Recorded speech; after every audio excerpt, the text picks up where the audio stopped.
Welcome everyone to our first episode of Critical Solo, where one nerdy-ass voice actor and his multiple personalities get to play some Dungeons and Dragons. Yeah! Okay. So excited.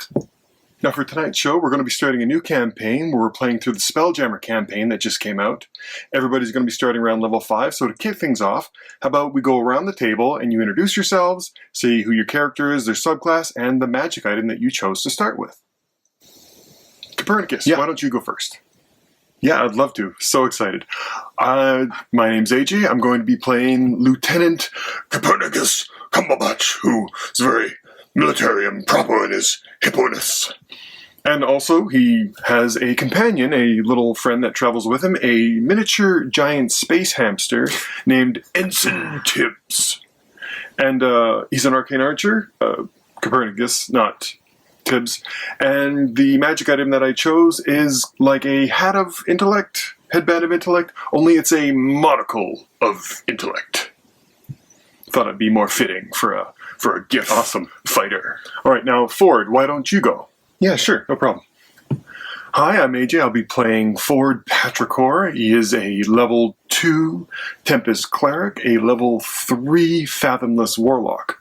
And the magic item that I chose was a Rod of the Packkeeper, +1. Awesome, thanks. Okay, Jebediah, your turn. Yeah, no problem. Hi, my name's AJ. I'm going to be playing a Dowar Conquest Paladin who's level 5. And he kind of talks like this. Little James Bond, little bit of an old penguin. And the magic item that I chose is going to be a Sentinel Shield, but it's in the face of a pig, a golden pig. And Proteus, why don't you describe yourself? Love to. Hi, my name's AJ. I'm going to be playing a Plasmoid Monk, a Drunken Master, and his name is Proteus. And the magic item that I chose was a Dragonhide Belt +1. And just for background, Proteus was once a gelatinous cube, and when he's in his resting state, instead of being kind of this amorphous blob, he takes on a perfect cube shape. Now, without further ado, let's get on to tonight's episode of Critical Solo.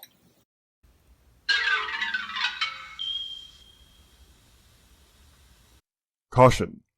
The AJ and Quill Show contains D&D content and is intended for a D&D audience.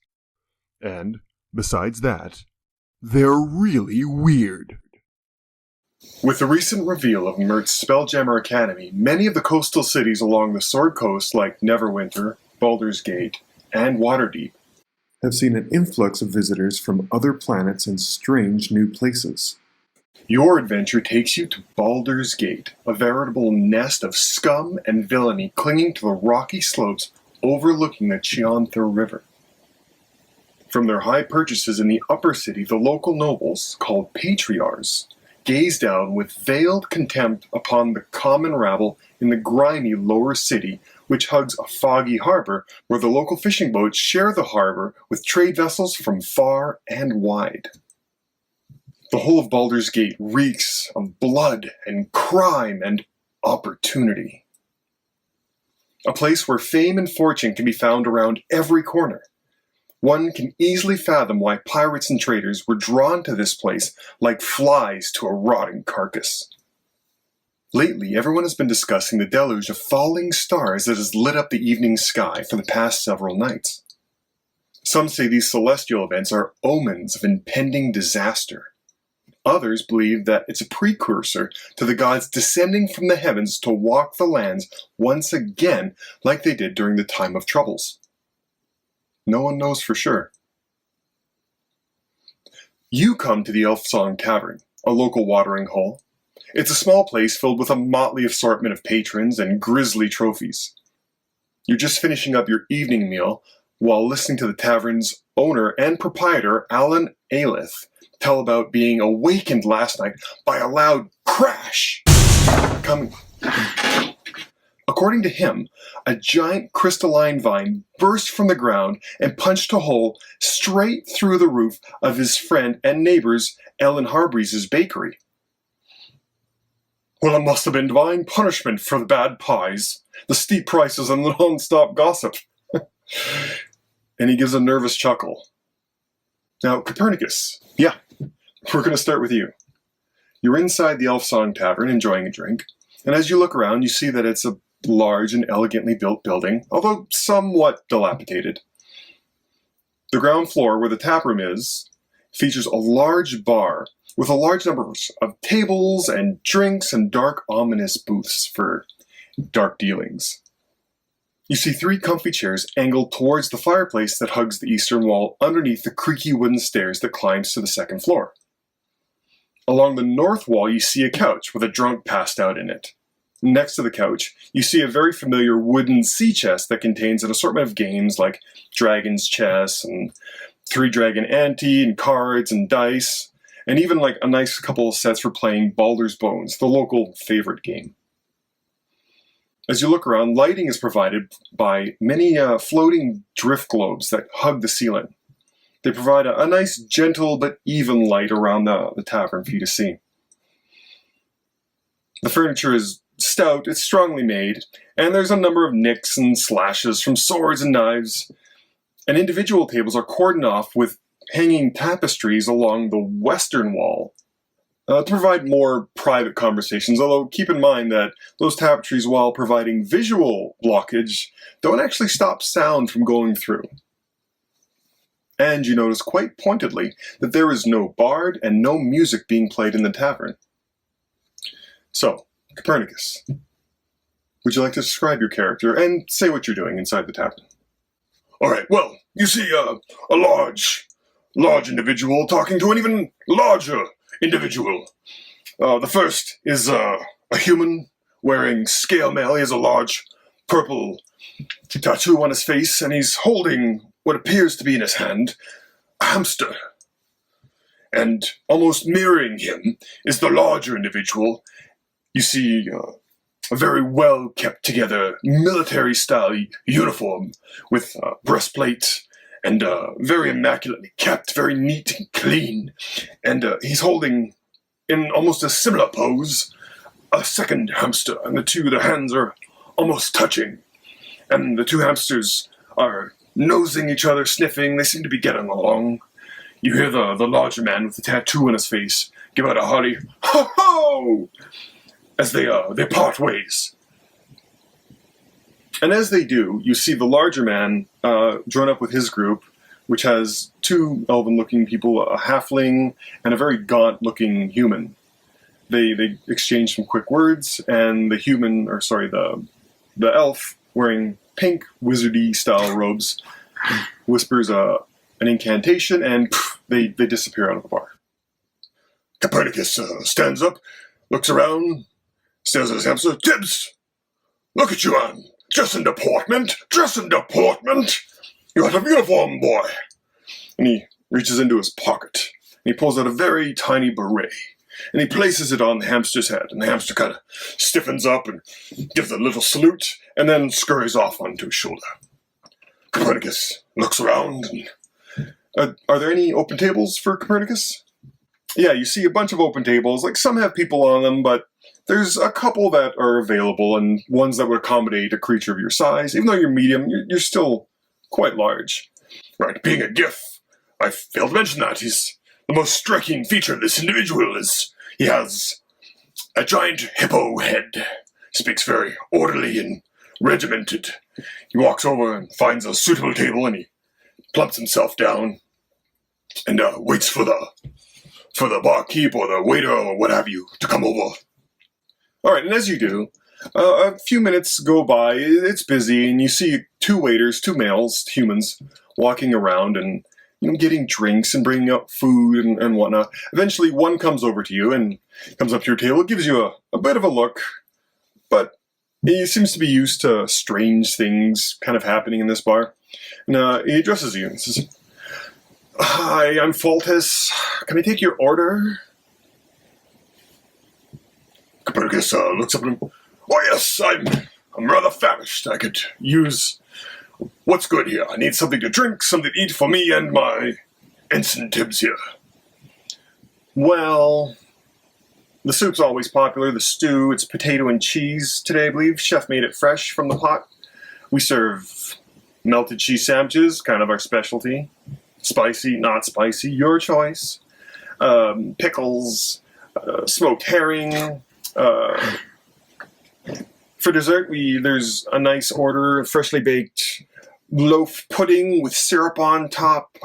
Basically anything you can find in the menu or any drink you could possibly want. All right, well, Copernicus looks over the menu, checks it out. All right, then, I'll have 2 servings of the cheese and potatoes stew, 2 melted cheese sandwiches, extra spicy. And when I say, I know you heard me say spicy, and what I really mean is so hot enough to ignite the smoke powder satchels that I'm carrying. I should be able to breathe on it and have it explode.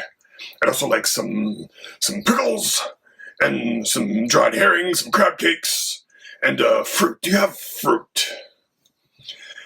Yes, we have lots of fruit. We have melons, bananas, apples. We get weekly shipments, being a coastal town, so basically any kind of things. We probably have it, or something you could come up with. All right, I'll have melons. You have watermelons. A couple of those, and I think I'll order the syrup-covered loaf pudding for Tibbs here. He's earned it. You know, I was having a really bad day here, and I came over to you not expecting very much, but I respect the hell out of that order. That is enough for 4 or 5 people. I'll bring it to you right away. And the waiter leaves and kind of leaves you to yourself. All right, I look around the tavern and see what's up. See who's there.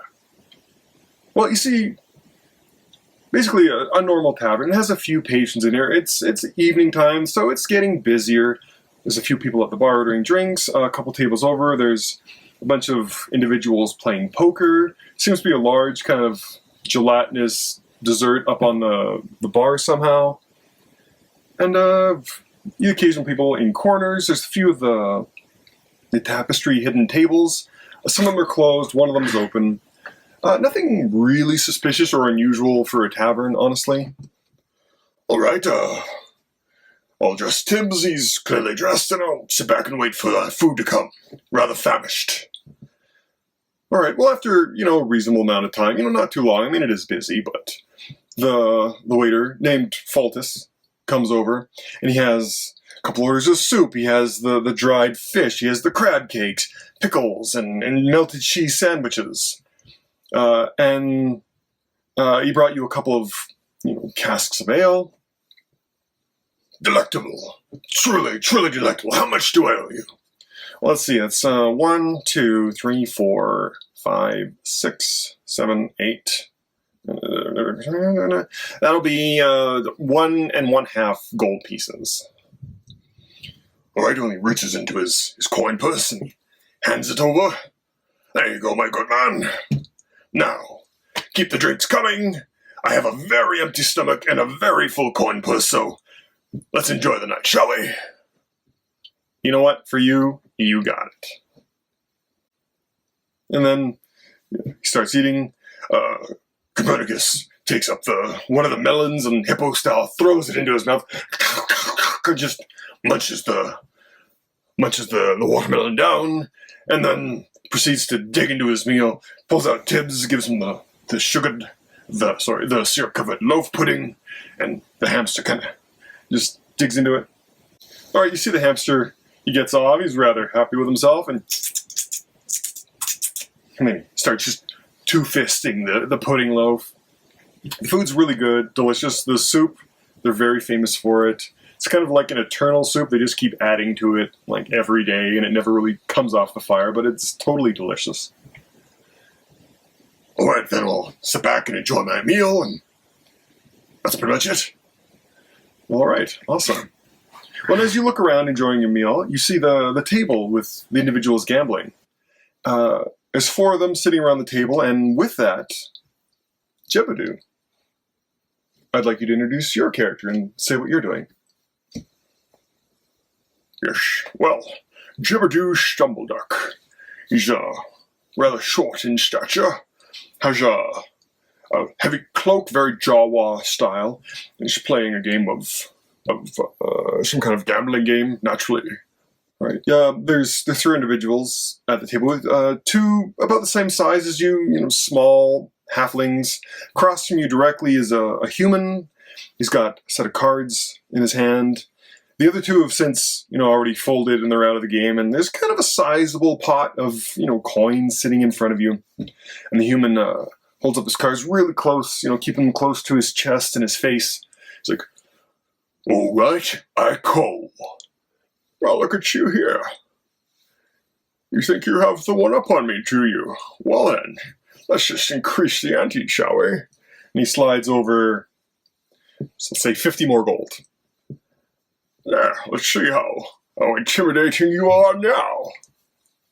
The human kind of gulps a little bit. You see a little bit of sweat coming down, and he's looking at his cards, and he's looking at the pot. He's like, "All right." He kind of puts in the last of his kind of 50 gold. "Well then, show me your hand." He lays his cards down. "Jebediah, I'd like you to make a roll. Let's say, maybe a charisma roll." "Just a charisma roll? Do I add anything to it?"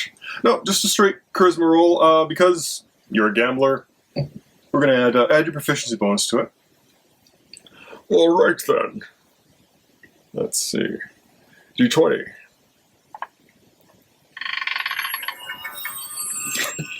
First roll of the game. Natural 20. I'm going to screenshot this sucker. All right, Jebediah rolls a natural 20. Fair enough. As you lay down your cards, you have this guy beat dead to rights. He had a good hand. He had a very good hand. He actually rolled. What did I roll here? Hold on. There. There, what did I roll? He rolled a 15, which was pretty significant. I'll screenshot that one too. There. He rolled a 15, which was pretty high, but with your charisma and your natural fucking 20, sorry, natural 20, you got a 23. You beat him dead to rights. The pot with your extra $100 you guys threw in is about 300 gold. Jebediah kind of gets all smug, and he pulls back his cowl, and underneath you don't see a halfling, you don't see a gnome. What you see is a penguin. Right? Very penguin features. He's got the white tummy, he's got the beak, the eyes, definitely kind of like a small-sized penguin, but his feathers, where it would be black on a normal penguin, are green, and down his chest you see kind of these gaudy decorations, we'll say emeralds, as crystals kind of decorating, I don't know, almost bow tie-like. He looks very fancy, kind of like how penguins are always, look like they're formal. So, yeah, you won the pot. "Well, it seems the money is mine." He swipes all the gold coins into his little case. "And with that, I'm off." But the human across from you, and even the halflings, they all kind of chime in, "Oh, whoa, hey." And then the human goes, "Why, you gotta give me another chance to win back my cash.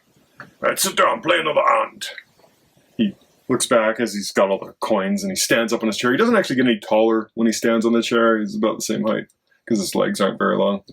He says, "Sure, friend, the Doar laws of acquisition 78. When it comes to gambling, know when to walk away, and know when to run. And you, my dear friend, should have ran quite a few hours ago. I'm off. Time for a drink."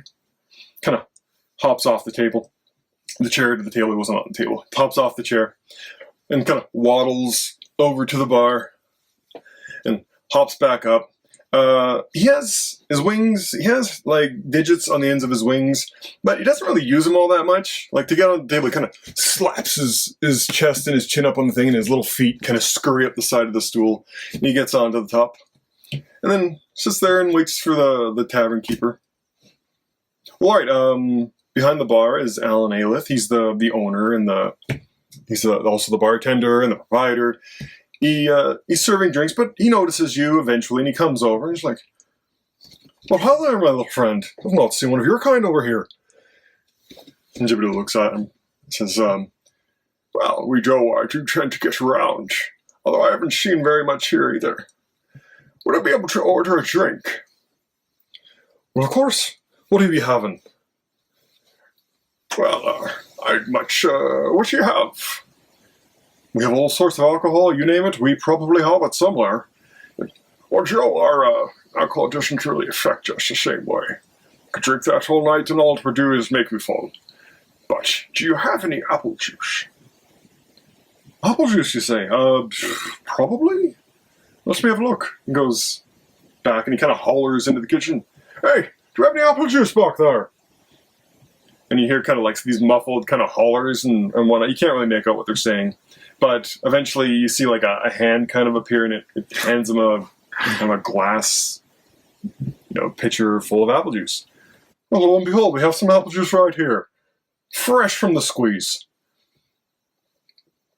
Well, Jebby looks at it. Well, all right then. Would you be able to make me an apple martini, shaken, not stirred? Well, I'll give it a go. Do you know how to make it? You tell me, I'll do my best. And then Jebby tells him like all the instructions on how to make a proper Dowar apple martini. Okay, well, the bartender, he has no problem following your directions. He's very skilled at what he does. And he makes you an apple martini, shaken, not stirred. Will you be having anything else? No, I think this will do lovely. How much? No idea, honestly. It's 2 copper for a tankard of ale, so let's cut it in half and call it 1 copper piece.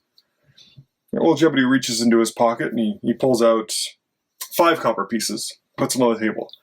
Keep them coming, my friend. I plan on getting right tanked tonight. Bartender kind of looks at me.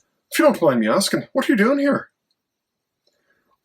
Well, should the Dowar were merchants, best in the galaxy, second to none. And the Dowar law of acquisition says, home's where the heart is, but the stars are made of platinum. And I'm out to get me platinum. Well, I wish you well. Is there anything else I can be doing for you? Would you like some food to go with that? No, my friend, just a martini and keep them coming and I'll be quite right. Okay, well, he gives you your martini, and is there anything else you'd like to do while you're up at the bar? Well, I'll have a look around, see what else I can see. Okay, well, you see the same thing that your hippo friends have. You do recognize a hippo, a GIF, obviously, because both kind of spell-jamming creatures. And you see these just watermelons and ale, and you hear a loud burp coming from the hippo, but this isn't a regular burp. This one, you actually feel it in your chest, like just the bass behind it. Just and a few people clap at that, like a half-orc. There's a half-orc sitting on the side. Bravo. And the drunk that was laying on the couch over by the fireplace kind of startles himself awake, goes back to sleep. Or passes out drunk, as the case may be. Beside you, you see, rather a human dressed in kind of military clothes, kind of not. Very long leather, like a pirate's coat, very Jack Sparrow style. You see that giant gelatinous cake sitting on the end of the bar. The 2 male waiters going back and forth, but nothing really unusual for a tavern. Wish anyway I could perhaps sell something. Not really. Nobody's really looking to buy anything. Everybody's just here to enjoy the drink. You two also notice that there's no bard, no music, no nothing. It's just the sound of people and other beings kind of just talking and like the regular hustle and bustle. You kind of hear a bit of an argument off the side, but that dies down really quick once one of the bouncers goes up. What should the bouncers look like? Do they look formidable? Yeah, they do. There's 2 bouncers. You saw them as you walked in. They were on either side of the door. One is a rather large, and when I say large, I mean your gift friend that you saw, he's large. No, he's medium-sized, but you get what I mean. Okay. But like this is a half-ogre. She, very obviously, she's massive. Right? She kind of comes over and, well, what's going on here? You thinking of starting some trouble in me bar? And the 2 patrons who know Skuna very well, have seen her bust heads a few times. They kind of like change their minds about wanting to have a fight. And then the other bouncer stays by the front door, and Well, it looks like somebody wearing a ton of armor, like full plate armor. It's not. It's actually a suit of animated armor named Clank.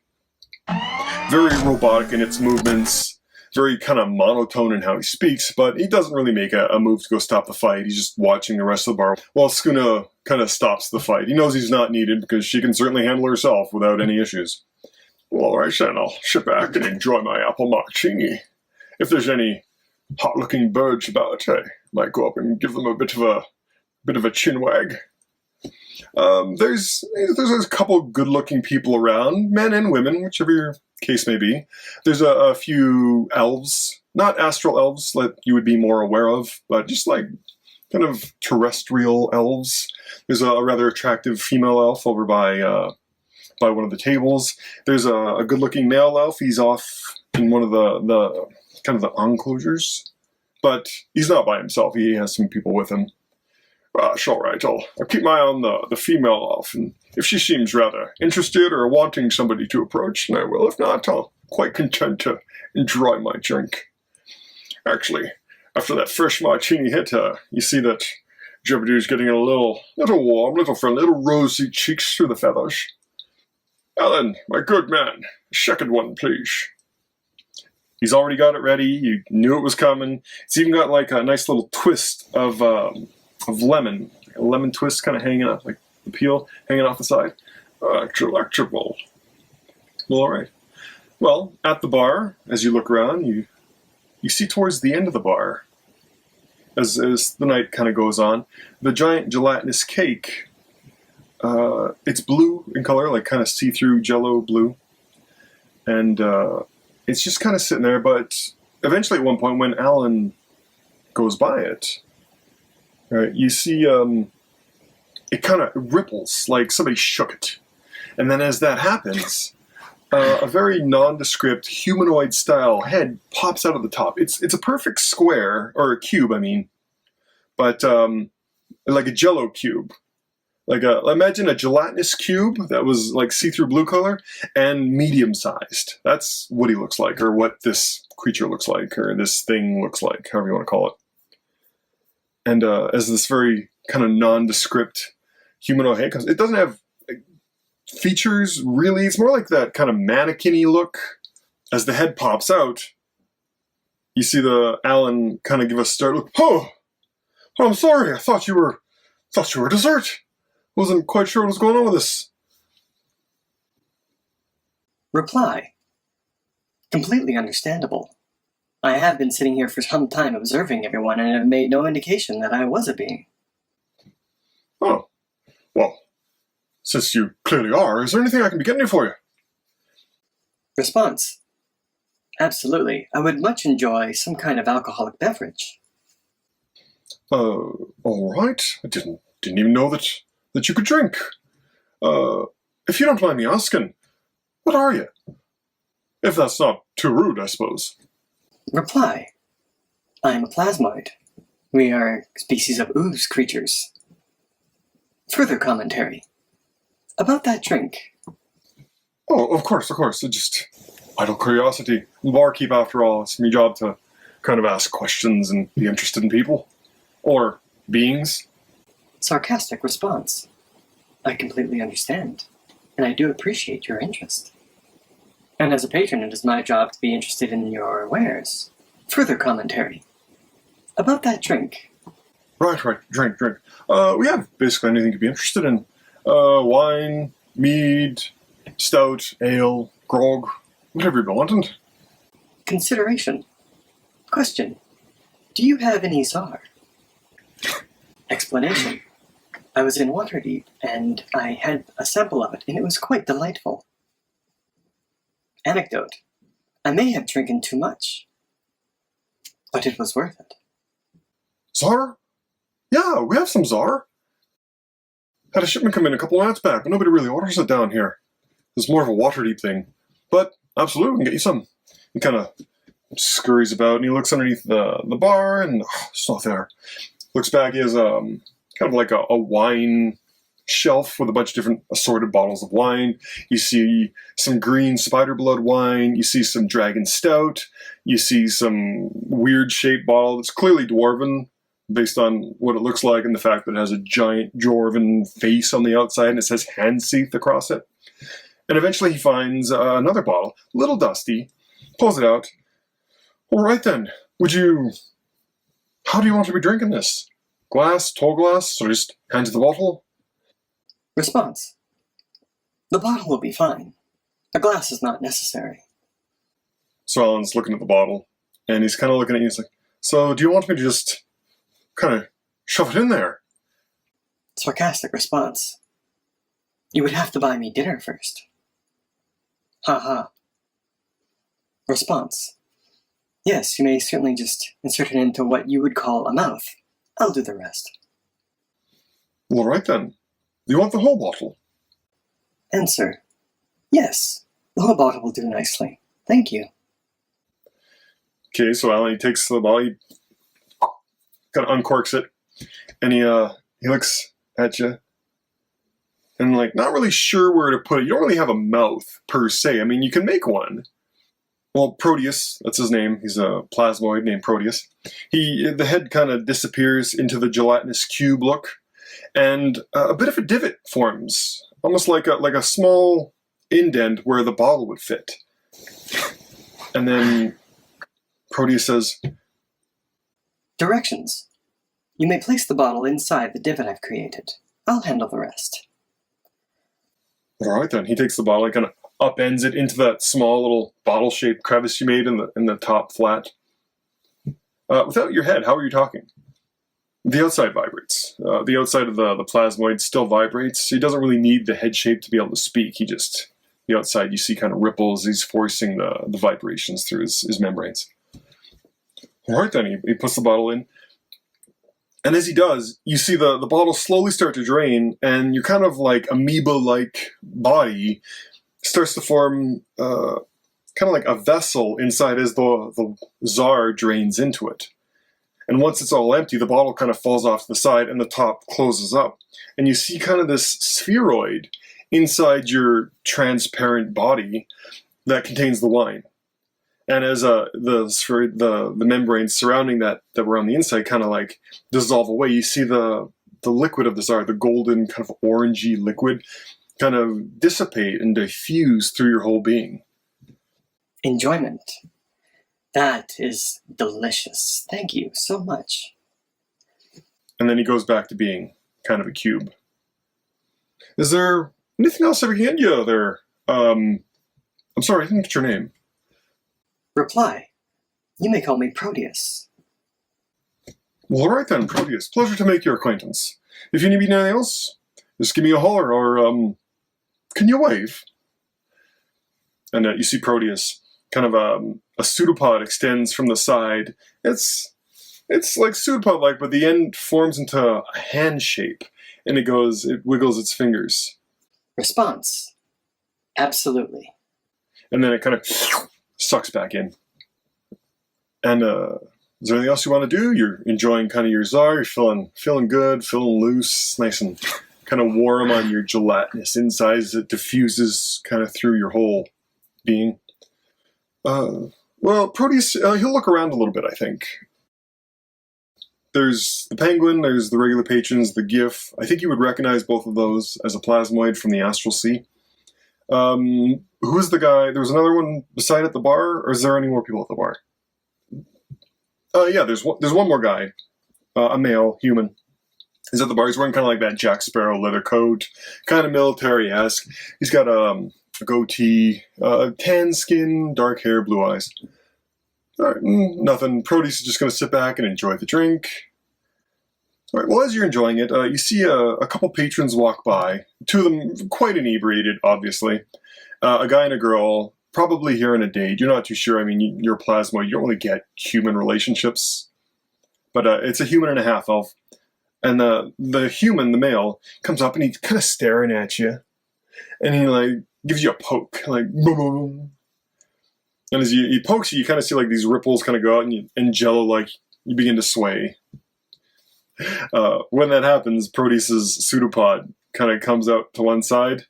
And then he makes the three, kind of like Three Stooges style, the two fingers, and goes, boop! Hits him back, right in the eye. He's just like, ugh. Okay, all right.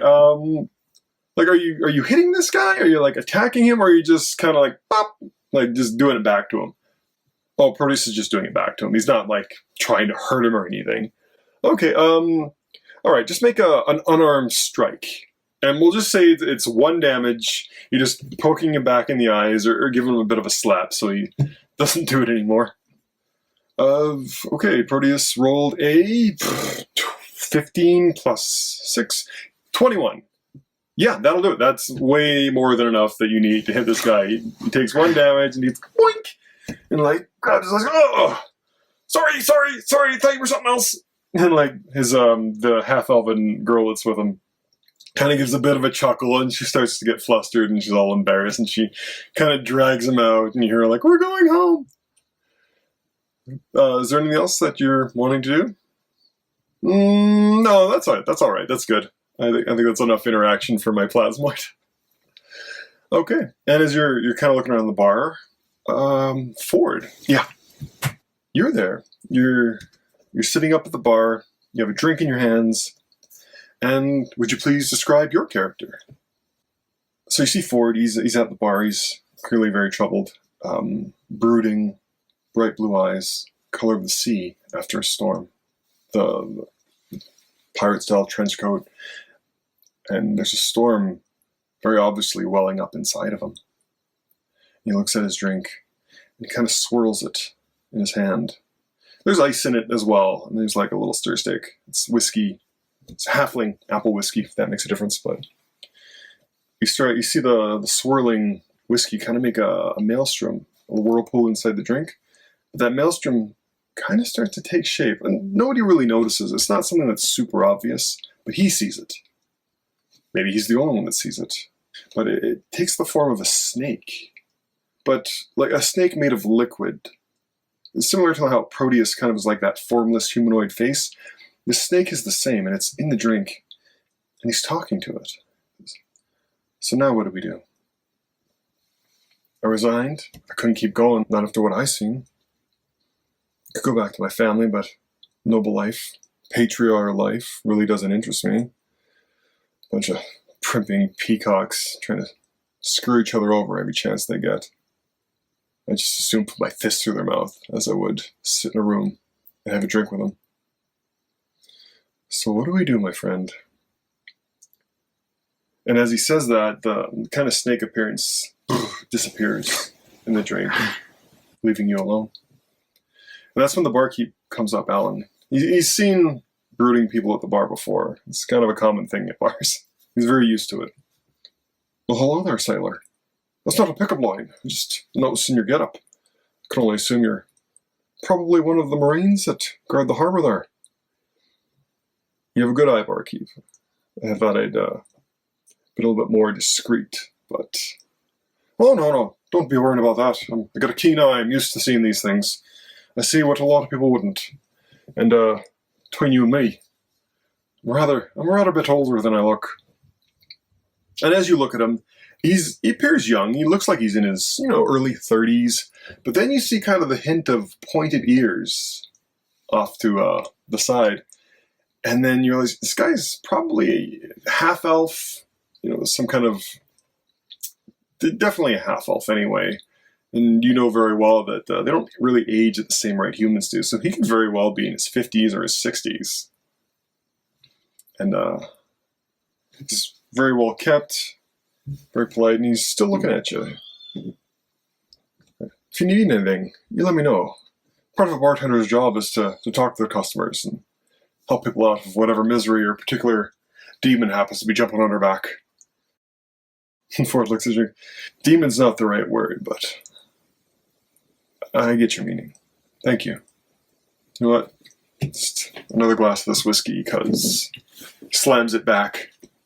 I think we're going to need a few more of these. He reaches behind the bar, pulls out the bottle, just puts it beside you. Says, "On the house, friend. Right. I've had that look in my own eyes, and somebody else helped me, so at least I could be doing for you, at least for tonight. Right. When you're all finished, you let me know. And if there's anything else you be wanting, won't be far." Takes the halfling apple whiskey, pours himself another full glass. There's still ice in there from before. He gives it a bit of a stir with his finger, licks it off, takes a small sip, and then goes back to staring at the water, swirling it again. But that snake apparition that appeared in the water doesn't come back. It's not there. Well, as you're all doing your respective things, you're kind of all, like, mostly at the bar, near the bar, enjoying your food, your drink.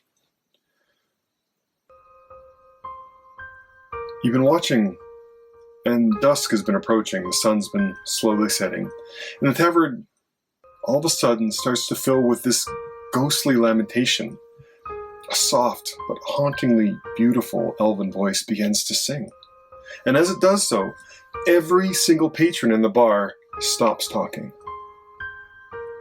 It's a haunting voice, a sad voice, a pained voice. And it's all around you, and even though it's very soft, you hear it clear as day. The patrons are all silent as the song starts to wash over them, and one by one, they all seem like they're lost to its call. But on this occasion, something's not right. I'd like you all to make a perception check. Ford, what did you get? 18. Proteus? 14. What'd you get? 12. 12. 4. Gotcha. Okay. Proteus and Ford, you look at Alan and you notice that something's not right. Something's weird. Do any of you speak Elvish? Nope. Nope. Nope. Nope. Okay, nobody speaks Elvish. Awesome. Well then. Right, none of you speak Elvish, so you don't really understand what they're saying.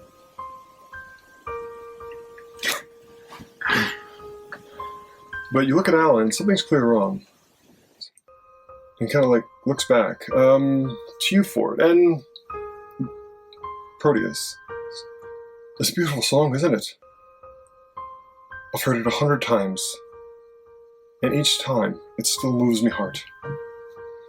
It's the spirit of an elven woman who haunts this place. She sings every couple of nights. But this isn't her song. I've never heard this song before. Ford looks up from his drinks. What are they saying? I don't know this. I don't speak Elvish. Well, normally it's a song of lament. She's singing about her lost love, but this isn't that. This is about destruction and death. It's about doom and horribleness coming on to wipe us all out. I never heard the like of it. Run. And suddenly, as the song finishes, the earth starts to shake violently beneath your feet. You hear a dull roar of a distant eruption. The bartender and others, they start to hurry outside, and joining them you see this giant, sinuous, crystalline vine just erupt through the earth a few blocks down. It's between the Elfsong Tavern and the harbor. It starts to jump through the earth, this yellow, golden, whatever, crystal. It's tall enough to be seen from the rooftops. People are screaming, and there's panic, and it's all coming from the same direction.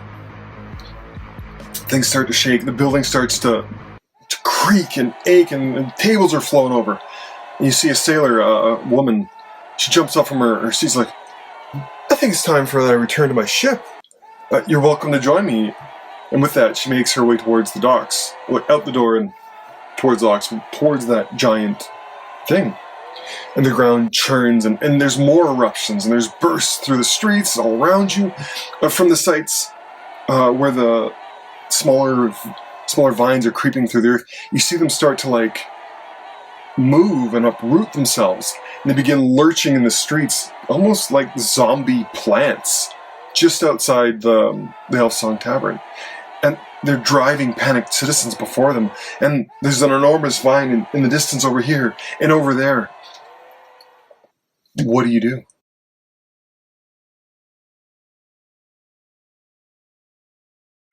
Yeah, yeah, yeah, yeah, yeah, yeah, yeah, yeah, yeah.